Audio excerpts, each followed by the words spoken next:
여러분, 심각함으로부터 벗어나기 위한 좋은 방법이 지금 말씀드린 대로 웃음과 유머라. 유머. 여러분, 유머 많이 하시죠?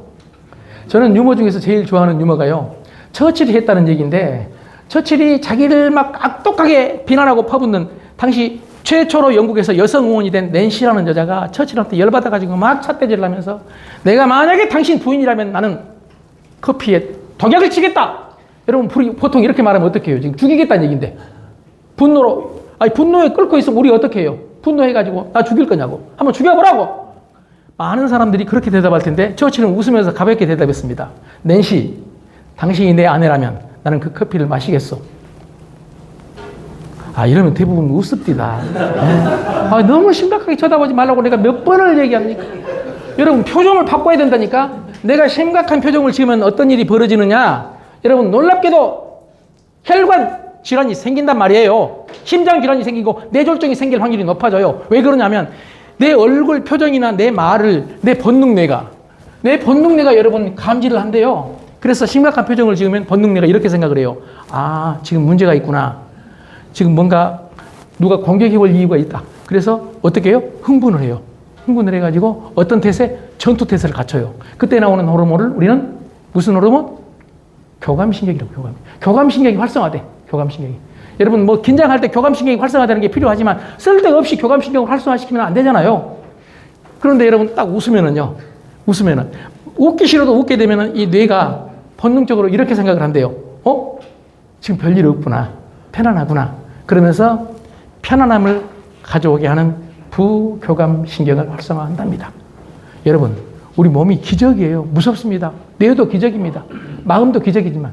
그래서 기왕이면 우리 마음을 편안하게 할 수 있는 방법은 그냥 마음에 안 들어도 한번 웃어보는 거예요. 저는 집에 들어가지고 젊었을 때요, 제 아내하고 둘이 쳐다보다 싸울 때가 한두 번이 아니었어요. 쳐다보다. 그냥 딱 그냥 들어갔는데 제 아내가 저를 딱 보는데 표정이 마음에 안 들 때가 있어. 내가 볼 때. 그런데 그냥 그 여자는 그냥 본 거예요. 그냥. 나도 그냥 봤어. 그럼 제가 이렇게 말해요. 여보, 좀 웃어라. 표정이 그게 뭐냐? 무섭네. 이래요. 그럼 제 아내가 깜짝 놀래가지고, 미안해. 내가 무서웠구나. 이랬겠습니까?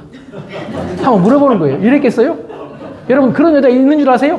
장가 안 간 사람들은 그런 여자를 찾고 있는데 없어. 바로 제 아내가 이렇게 말했어. 당신 더 무서운데? 이걸로 싸워, 이걸로. 네가 무섭다. 여러분, 저는 제 아들하고도 제 아들이 어렸을 때입니다. 집에 딱 들어갔는데 놀라운 얘기를 해. 제 아들이, 아빠, 무슨 일 있어요? 나는 아무 일 없었어. 그날 기분 좋았어. 그런데 내 표정이 무슨 일 있게 심각하게 보인 거예요. 나는 제 아들한테 저도 모르게 본능적으로 이렇게 대응하고 말았어요. 성민아, 너도 무슨 일 있냐? 아무 일도 없는 아빠와 아들이 무슨 일이 있는 것처럼 서로 쳐다봐요. 너무 심각하게 살면 안 됩니다. 동의하십니까? 네. 지금부터 한 20년 전 얘기라, 20년 거의 됐죠. 오해 마십시오. 좀 오래된 얘기라. 제가 연식이 좀 돼 보이니까 그런 사례를 드는데, 언론사에서, 그때는 이제 3사였으니까, 언론사에서 미국인들 전쟁터에 나가는, 이라크 전인가? 전쟁터에 나가는 미국인들 사진을 찍었어요. 그런데 전쟁터에 나가는 미군들을 사진을 찍고 있는데 이 친구들이 어떻게 나가느냐? 웃으면서 나가. 웃으면서 나가. 그런데 여러분, 한국 종로에서 출근하는 사람들을 찍어봤어. 출근하는 한국 젊은이들이 무섭게 쳐다보고 지금 싸우러 가는 거예요. 웃는 놈이 한 놈도 없어. 그래서 여러분, 그 제목이 전쟁터가 어딘지 모르겠다 이거예요. 지금 한국 사람들이 출근하는데 전쟁터에 나가는 것 같아.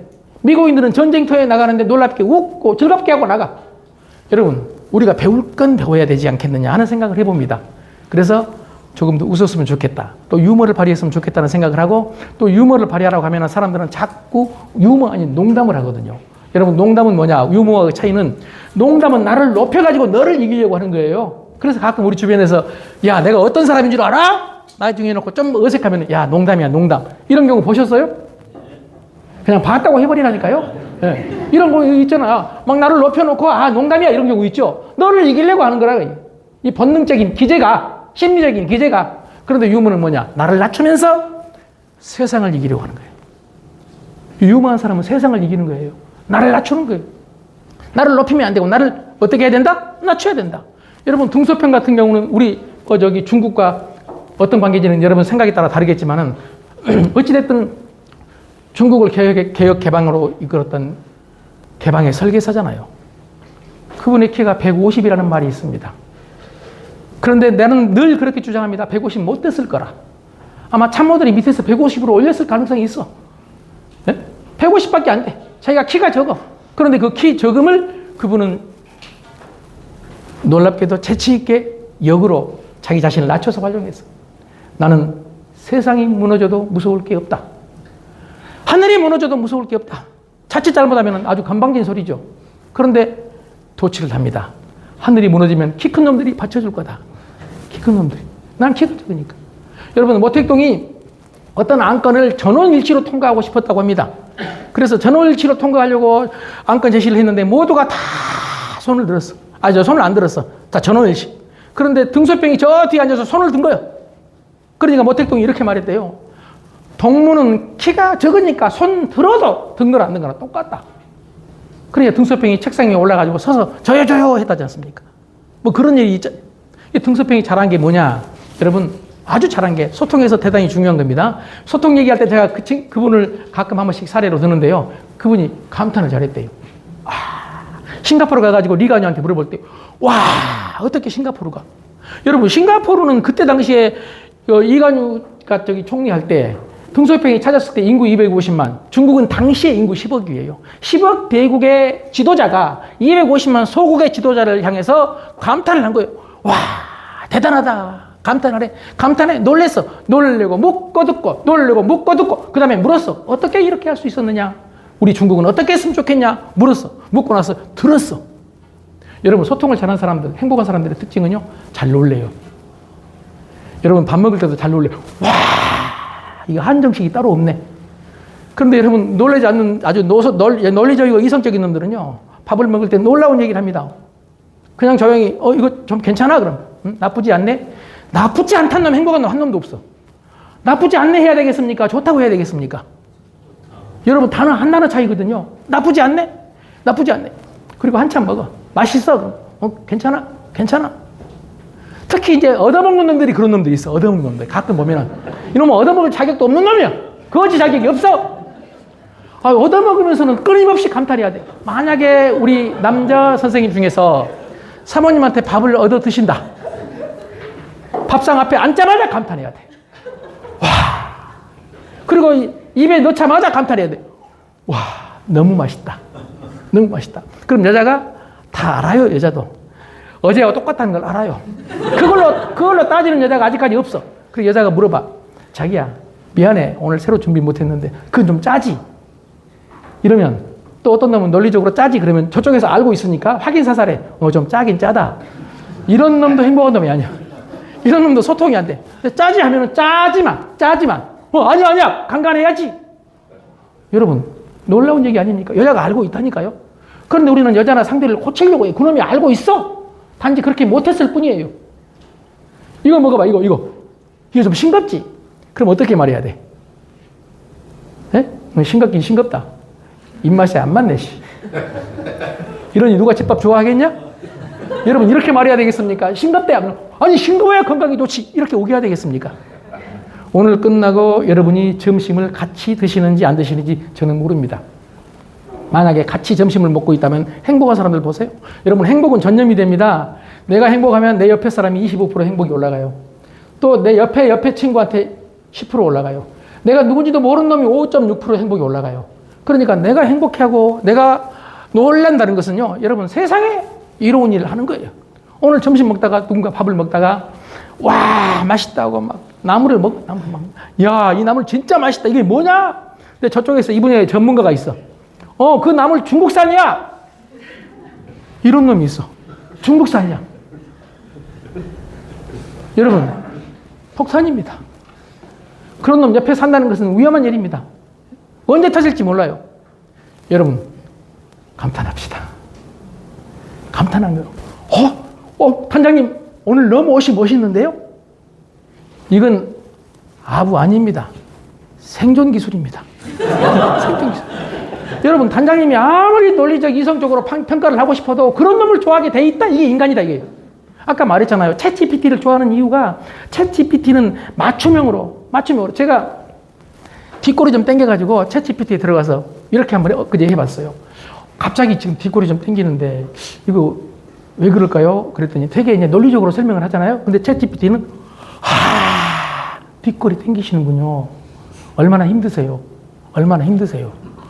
난 놀라운 얘기. 내가 아내한테 여보 뒷골이 땡겨 그러면 나도 땡겨 나도. 응? 요즘 안 아픈 사람 어디 있냐? 제 아내는 이렇게 말하는데 챗GPT는 놀랍게 공감을 해줘. 맞춤형이라고 그랬잖아요. 맞춤형 여러분. 나한테 맞춰져 있다니까. 이제 가면 갈수록 내가 챗GPT를 활용하면 할수록 나에 대해서 챗GPT가 더 많이 알아요. 맞춤형으로 딱 맞게 내가 원하는 말을 해줘버려요. 그래서 여러분 챗GPT가 놀랍게도 심리 상담을 하는데 미국에서 조사한 결과 최상위 1% 상담가 안에 든다는 얘기. 그런데 문제는 너무 챗GPT에 빠져들게 되면 환각 현상이 일어날 수도 있고 또 예를 들어서 나쁜 짓을 했어. 나쁜 짓 해놓고 내가 하고 싶어 한 게 아니라 어쩔 수 없이 그랬는데 그러면 챗GPT가 어쩔 수 없었군요. 잘하셨어요. 만약 이렇게 나오면 어쩔 거예요? 믿을 수는 없어. 우리 인간의 판단이 아직은 최고란 말이에요. 그럼에도 불구하고 우리가 챗GPT에 빠지는 이유가 한 달에 몇만 원씩 내놓고 챗GPT에 빠지는 이유가 나를 알아주기 때문에 그래요. 여러분 나를 알아준다는 거 중요합니다. 맞습니까? 나를 알아준다는 거. 인간은 얼마나 자기를 알아주는지를 원하는지를 제가 몇 년 전에 깜짝 놀랐어요. 옛날에 그냥 들었던 노래 중에 밀양아리랑. 난 그냥 들었어. 그런데 의식을 하고 들었더니 그 노래가 놀라워. 날 좀 보소, 날 좀 보소, 날 좀 보소. 동지서 딸 꽃본 듯이 날 좀 보소. 난 노래했어요. 노래했다니까 여러분. 날 좀 보래, 날 좀 보래. 이게 50년 전에 있었던 일이에요. 날 좀 보래, 날 좀. 그리고 나를 어떻게 봐줘? 동지서 딸? 꽃 보듯이 봐달래. 여러분, 놀랍게도 우리 인간은 인정받고 싶어요. 날 좀 봐달라고. 집에서 우리 남자분들은, 결혼하신 분들은 사모님이 날 좀 봐달라고. 내 얘기 좀 들어달라고. 여러분 고객이, 여러분 부하가, 여러분 상사가 나 좀 봐달라고. 내 말 좀 들어달라고. 나를 좀 인정해달라고 외치고 있어요. 그래서 깐트나 헤겔 둘이 다 했던 얘기가 인정투쟁이란 말을 해요. 인정투쟁. 인간은 본능적으로 인정투쟁을 해. 어렸을 때 얘들이 어떻게 해요? 배가 고프다는 걸 알려야 되잖아. 그래 어떻게 해요? 울어. 그리고 까꿍 하면은 까르르 웃어. 인정받으면 또 웃어 안 웃어? 여러분은 얘들이 안 웃는다고 생각을 하시는 모양이죠?